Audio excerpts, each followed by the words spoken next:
Saudara-saudara sekalian, pemrogram mata kuliah K3, Keselamatan dan Kesehatan Kerja, saya ucapkan semangat pagi. Assalamualaikum warahmatullahi wabarakatuh. Salam Om Swastiastu, Namo Buddhaya, salam kebajikan dan rahayu. Kali ini kita memasuki pertemuan lanjut dari yang kemarin. Sekarang saya akan sampaikan bagaimana di dalam K3 itu sendiri memahamkan kepada semua orang, semua company, perusahaan untuk sadar bahwa K3 adalah merupakan budaya dari sebuah company atau perusahaan untuk melindungi tenaga kerjanya dalam arti yang utuh, tidak hanya kecelakaan-kecelakaan akibat kerja, tetapi juga penyakit yang ditimbulkan secara eh, dini atau mungkin setelah purna tugas nanti akan diakibatkan penyakit di lingkungan kerja, itu juga diatasi sebelumnya. Itulah pemahaman yang harus disampaikan kepada kita dan kepada saudara-saudara sekalian. Saudara-saudara yang berbahagia, kalau kita lihat sebenarnya semacam ini, eh, perlu pendidikan keselamatan dan kesehatan kerja itu kepada kita sekalian untuk sadar bahwa ada beberapa hal untuk melayani sebuah eh, ya, kalau kita katakan sebuah cita-cita mulia yang menjadi kultur dari perusahaan agar employee atau pekerjanya sehat walafiat. Saudara-saudara yang berbahagia, kalau kita berbicara perlunya pendidikan keselamatan dan kesehatan kerja, iya. Saudara sekarang dalam memprogram mata kuliah ini sebetulnya adalah sedang melakukan proses itu. Sehingga nanti applied di lapangan ketika menjadi seorang pekerja, Anda semuanya bisa mengaplikasikan tentang keselamatan kerja dan paham tentang pentingnya keselamatan kerja itu. Saudara, dalam layanan K3, kalau dulu hanya fokus on safety, hanya pelayanan, tetapi tidak. Sekarang harus ada plus, safety health for all. Jadi keamanan, tapi juga kesehatan untuk semua. Itu bisa pelayanannya bersifat preventif, artinya pencegahan sebelum kejadian, ada promotif, menjaga tubuh atau kesehatan para pekerja menjadi sehat sehingga dia bisa bekerja lebih hebat dan produktif. Kemudian kuratif artinya memberikan suatu layanan tentang K3, kesehatan dan keselamatannya setelah mengalami eh, suatu kejadian eksiden. Dan rehabilitasi adalah tindak lanjut dari kuratif. Bagaimana seorang yang sedang bekerja, yang sedang melakukan kegiatan, kemudian tiba-tiba kecelakaan, kemudian ada suatu eksiden yang permanen, nah ini perlu direhabilitasi sehingga dia bisa return to work atau bekerja kembali. Baik saudara, sekarang yang saya bahas preventif. Kendati tertulis di situ ada gambar preventive maintenance, ini saya ibaratkan kalau manusia itu kayaknya seperti mesin ya harus dirawat sehingga dia dapat bekerja untuk produktif. Ini diberikan guna mencegah terjadinya penyakit akibat kerja atau mungkin penyakit menular saudara-saudara di lingkungan kerja kita dengan menciptakan kondisi pekerja dan mesinnya atau tempat kerjanya agar ergonomis. Jadi keserasian antara manusianya dengan alat-alatnya. Kemudian menjaga kondisi fisik maupun lingkungan kerja yang memadai. Mengapa ergonomis? Karena antropometri manusia, jadi ukuran manusia kemudian dengan mesinnya tidak seimbang, itu akan terjadi pemaksaan kerja, akan menimbulkan namanya long term accident. Jadi setelah tidak bekerja lagi ada perubahan-perubahan dalam tubuhnya karena daya untuk menyesuaikan itu dan akhirnya terjadi akibat-akibat yang buruk terhadap kondisi fisiknya. Saudara yang berbahagia, kegiatan antara lain meliputi apa saja. Jadi kalau preventif pencegahan, maka pemeriksaan kesehatan yang terjadi itu harus dipersiapkan ya. Artinya kita akan melakukan pemeriksaan awal sebelum bekerja, kemudian pemeriksaan berkala atau 3 bulan sekali dan sebagainya. Apakah ada impact dari sebuah, lingkungan kerja tadi. Kemudian ada yang namanya spesial ya, pemeriksaan khusus ya, karena tanpa dilakukan pemeriksaan yang sangat khusus sekali, akhirnya, tiba-tiba ada seorang yang terpapar virus, akhirnya menyebar ke mana-mana. Nah, ini yang rupanya harus dikedepankan di dalam K3 itu. Saudara, kegiatan lain adalah apa? Kita baru saja menerima suatu cobaan, hadirnya COVID-19. Semua orang terpapar dan dalam ketakutan, terpapar psikologinya dalam ketakutan sebelum terpapar virusnya. Nah, kemudian untuk menjaga itu semuanya ya harus imunisasi. Ada vaksin yang disuntikkan pada dirinya agar memiliki kekebalan. Itu sudah dilakukan. Tidak hanya ketika ada rame-ramenya COVID-19 baru vaksin, sebetulnya vaksin diberikan kepada mereka suatu misal, dulu ada istilahnya vaksin flu ya, mengapa tidak disuntikan sehingga ketika ada, eee, COVID-19 nggak masalah. Kemudian kesehatan lingkungan kerja. Jadi lingkungan kerja harus dibangun dengan keserasian dan keindahan, tetapi inilah hygiene waktu yang dia makan, kemudian, kalau bisa ya ya terreduce-nya bakteri yang ada kalau ada di situ, sehingga kesehatannya akan menjadi bagus. Ini kesehatan lingkungan kerja menyangkut pada work office atau atau apa, zona untuk bekerja itu. Kemudian perlindungan diri terhadap bahaya dari pekerjaan. Ini kaitannya dengan bagaimana pencegahan, kemudian harus menggunakan peralatan, peralatan safety ya, seperti kacamata, kalau kita melihat mereka dalam mengelas, kemudian juga ya banyak pekerjaan yang lain yang mengandung bahaya sebenarnya. Dan perlu diketahui bahwa accident itu pasti terjadi dalam perusahaan.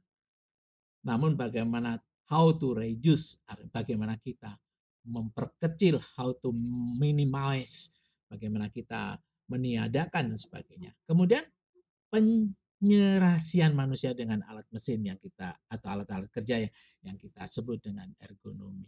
Itu dilakukan. Seperti hal yang kita ketahui bersama. Orang itu kalau duduknya nyaman, oh pekerjaannya luar biasa. Kalau orang itu bisa menyelesaikan pekerjaan dengan mesin yang cocok dengan antropometri tubuhnya, oh sangat produktif. Itu yang harus dijadikan rujukan. Kemudian yang keenam adalah pengendalian bahaya lingkungan kerja agar ada kondisi aman.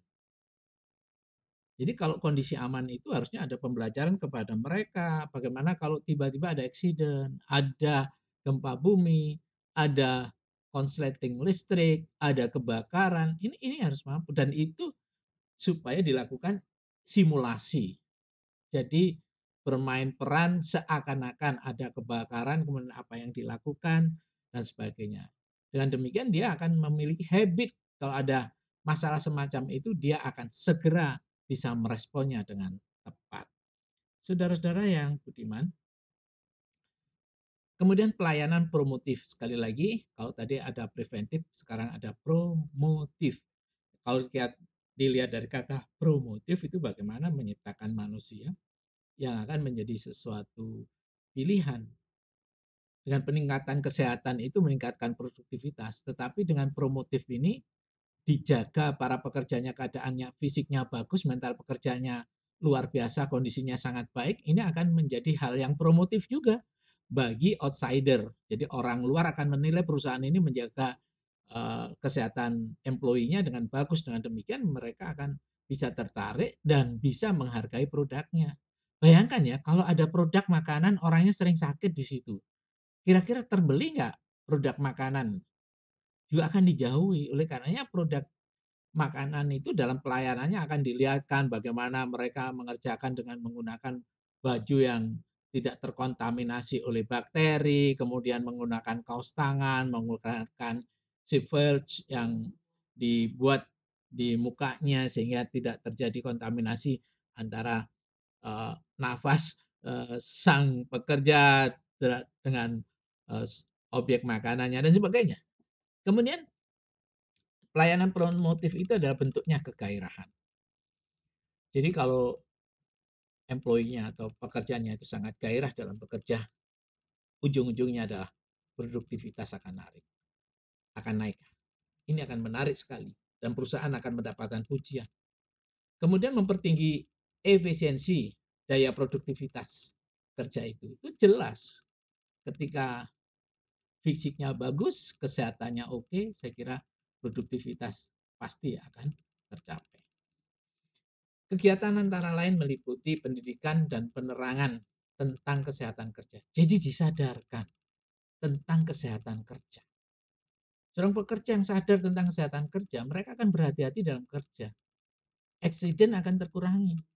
Tapi kalau sadar dengan kesehatan juga, mereka akan menjaga dirinya, imun terbentuk, sehingga tidak akan terjadi penularan-penularan manakala terjadi seperti pandemi virus semacam ini. Yang kedua adalah pemeliharaan dengan peningkatan kondisi lingkungan yang baik, tentunya yang sehat. Ini peningkatan kondisi lingkungan. Jadi lingkungan kerja itu tidak boleh kumuh. Lingkungan kerja itu tempat yang menyenangkan. Ada idiom yang mengatakan di situasi kerja yang paling bagus, yang menarik, itu akan membuat orang betah. Ketika mereka betah bekerja, ide-idenya akan muncul dan kesehatannya akan mendukung mereka mampu bekerja dengan baik. Ujungnya lagi adalah produktivitas. Itu pasti. Oleh karenanya kesadaran membuat lingkungan menjadi kondisi yang bagus itu sekarang sudah menjadi acuan semuanya. Kalau di hotel aja yang tempatnya tidur aja disediakan soft music, apa musik-musik yang kalem-kalem itu sangat soft sekali. Mengapa di tempat bekerja tidak? Inilah yang harus menjadi kajian yang baru sebagai bentuk safety tapi dikaitkan dengan permasalahan psikologi. Saudara, kegiatan lainnya dari promotif itu adalah perbaikan status gizi. Oleh karenanya, perusahaan punya kewajiban menjaga jangan sampai gizi buruk. Juga jangan sampai dia memakan makanan yang justru menimbulkan penyakit. Oleh karenanya dalam corporate social responsibility, CSR, maka perusahaan itu sebetulnya harus dan wajib untuk memberikan penjelasan, penerangan, pendidikan kepada warung-warung atau depot-depot atau apalah lapak-lapak penjual makanan dari eh, yang dimakan oleh pekerja maksudnya. Itu harus diajari bagaimana membuat sesuatu yang hygiene. Kemudian konsultasi psikologi, saudara. Konsultasi psikologi itu diberikan kepada mereka. Karena apa? Permasalahan-permasalahan itu akan selalu timbul di dalam kehidupan mereka, di dalam kehidupan keluarga mereka. Maka di dalam pekerjaan akan terganggu apabila dia masih menyimpan masalah dan tidak mampu bisa mengurai. Konsultasi psikologi adalah tempat yang indah untuk mengurai suatu permasalahan yang sudah hinggap di dalam diri seorang pekerja. Dan tentunya ada olahraga dan rekreasi. Perusahaan harus menyediakan itu. Di samping membangun soliditas dan solidaritas, membangun kebersamaan, membangun cinta terhadap perusahaan yang akhirnya ya produktivitas kembali. Kemudian pelayanan kuratif. Kuratif itu artinya adalah orang sudah mengalami accident. Jadi bagaimana mengurangi sakitnya, kemudian itu yang terjadi. Pelayanan diberikan kepada pekerja yang sudah mengalami gangguan. Pelayanan diberikan meliputi pengobatan terhadap penyakit umum dan akibat kerja. Jadi, ancangan mulia pelayanan-pelayanan untuk K3 itu tidak hanya pada akibat kerja, tapi penyakit umum yang ditimbulkan. Mengapa? Kalau penyakit yang umum tidak diantisipasi, ini akan menjadi ruang kerja itu sebuah ladang penularan penyakit. Dan pada saatnya, ya krisis terjadi akibat tidak bisa bekerja para pekerjanya. Saudara-saudara yang berbahagia, sekarang yang terakhir adalah pelayanan rehabilitatif. Apa itu merehabilitasi? Itu kalau ada seseorang yang accident, akhirnya permanen tidak bisa bekerja. Atau mungkin pemulihannya sangat lama, maka perlu rehabilitasi. Nah, Pelayanan ini diberikan kepada pekerja karena penyakit parah atau kecelakaan parah yang telah mengakibatkan cacat seperti yang saya katakan tadi sehingga menyebabkan ketidakmampuan permanen. Ini yang perlu diatasi. Nah, apa yang diberikan adalah latihan bekerja. Karena apa? Kemungkinan kalau dia sembuh, kendati pun lama, dia bisa return to work, bekerja kembali. Tapi kalau tidak bisa bekerja kembali, tentunya diberikan suatu upaya-upaya pelatihan minimal, maksimal tentunya, agar mereka bisa menolong dirinya sendiri untuk kegiatan-kegiatan kehidupan. Ini yang dilakukan dan tentunya akan meng-encourage perusahaan-perusahaan lain yang tidak membutuhkan suatu misal tenaga seperti tenaga pekerjaan semula menjadi mungkin tidak menjadi upahnya seorang pekerja mesin, kemudian kecelakaan tidak bisa mengoprit mesin. Tentu perusahaan bisa memohon kepada perusahaan lain untuk diterima, tapi tidak untuk bagian mesin. Mungkin bagian administrasi atau yang lain. Saudara-saudara yang berbahagia. Penempatan kembali tenaga kerja yang kita sebut dengan return to work itu seharusnya ada tahapan-tahapan yang seleksi, yang selektif ya. Apakah dia mampu kembali? Karena seorang orang yang akibat kerja, penyakit akibat kerja, atau mungkin kecelakaan yang permanen tadi, itu bisa jadi tekanan kalau tidak selektif. Dia merasa berbeda dengan yang lain, kemudian menjadi apa? Inferior. Jadi menjadi orang-orang yang bersalah, menjadi orang-orang yang sering menyalahkan dirinya, hanya ngerepoti kawannya dan sebagainya. Oleh karenanya dalam return to work itu juga melibatkan seorang psikolog. Sehingga seorang pekerja yang kembali itu justru menemukan kancah atau wahana untuk kembali kepada temannya sehingga menambah panjang umurnya. Kan tetapi kalau tidak bisa mengoperasikan seperti yang semula, tentu ada keinginan yaitu penyuluhan pada masyarakat dan pengusulan agar mampu mau menerima tenaga kerja yang cacat akibat kerja tadi. Jadi kalau dulu pandai ngelas kemudian ada kecelakaan akhirnya tidak bisa mengelas ya pekerjaan lain kan bisa. Itulah yang diharapkan ada penyuluhan pada masyarakat untuk sadar bahwa pekerja pekerja itu ya tidak pernah ada pekerja yang nir kecacatan, nir kecelakaan, semua akan terjadi. Hanya kita yang mampu mengurangi atau menghilangkan sama sekali. Saudara-saudara itu yang bisa saya sampaikan. Terima kasih perhatiannya. Dan saya ingatkan kepada saudara-saudara untuk lebih mencari lagi, menggali di Google Search tentang layanan K3 ini utamanya yang terkait dengan preventif, promotif, kuratif, dan rehabilitatif. Sehingga saudara-saudara akan bisa menggenapi apa yang pernah saya dapat ini dan bisa memberikan kritik kepada saya apa-apa yang tentunya menjadi sesuatu untuk memperbaiki pembelajaran untuk generasi yang akan datang. Terima kasih saudara-saudara. Saya ucapkan Assalamualaikum warahmatullahi wabarakatuh dan Om Santi Santi. Sampai jumpa. Matur nuwun.